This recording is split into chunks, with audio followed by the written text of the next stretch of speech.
آج کا ہمارا پروگرام گردوں کی ڈیٹاکسیفیکیشن کے اوپر ہے۔ آپ لوگ بخوبی جانتے ہیں کہ ہر دن سینکڑوں نئے مریض ڈائلیسس پر جا رہے ہیں۔ کیا آج سے 10 یا 15 سال پہلے اتنی ڈائلیسس مشینیں تھیں؟ اچانک 10 سے 15 سالوں میں ایسا کیا ہوا کہ اتنی بڑی تعداد میں لوگوں کے گردے خراب ہونا شروع ہو گئے؟ اس کی وجہ یہ نہیں کہ ہم نے جدید مشینیں ایجاد کر لی ہیں، بلکہ اس کی وجہ یہ ہے کہ ہم نے گردوں کی حفاظت کرنا، گردوں پر توجہ دینا چھوڑ دیا ہے۔ گردے خراب ہونے کی اہم وجوہات میں پین کلرز اور اینٹی بائیوٹک ادویات کا بے تحاشا اور اندھا دھند استعمال ہے۔ جعلی ملاوٹ والا پانی یا پھر پانی کا استعمال کم کرنا، یہ گردے خراب ہونے کی اہم وجوہات ہیں۔ ویسے تو گردے خراب ہونے کی اور بھی بے شمار وجوہات ہیں، لیکن آج کل کے ماحول کے حوالے سے یہ اہم ہے۔ جب گردوں پر حد سے زیادہ بوجھ بڑھ جاتا ہے تو وہ آہستہ آہستہ اپنا کام کرنا چھوڑ دیتے ہیں یا پھر کم کام کرتے ہیں، جس کے نتیجے میں سوجن، جلن، پیشاب کا کم آنا،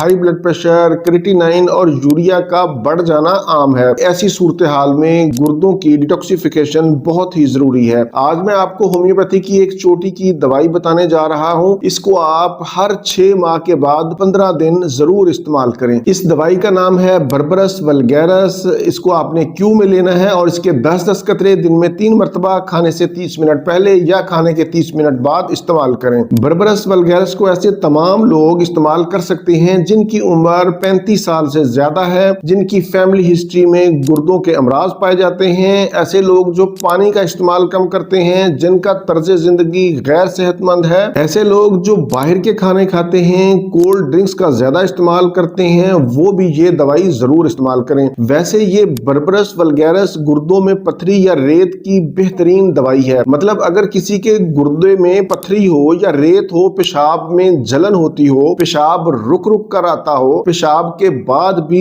بوجھ یا دباؤ محسوس ہوتا ہو، یو ٹی آئی کا انفیکشن ہو یا سوزش ہو، پیشاب سے بدبو آتی ہو، تو ایسی علامات میں بربرس ولگیرس بہت ہی اچھا کام کرتی ہے۔ اگر آپ کو گردوں کا کوئی مسئلہ نہیں تو پھر بھی آپ حفظ ماتقدم کے طور پر اس دوائی کو ضرور استعمال کریں۔ حاملہ خواتین یہ دوائی استعمال نہ کریں۔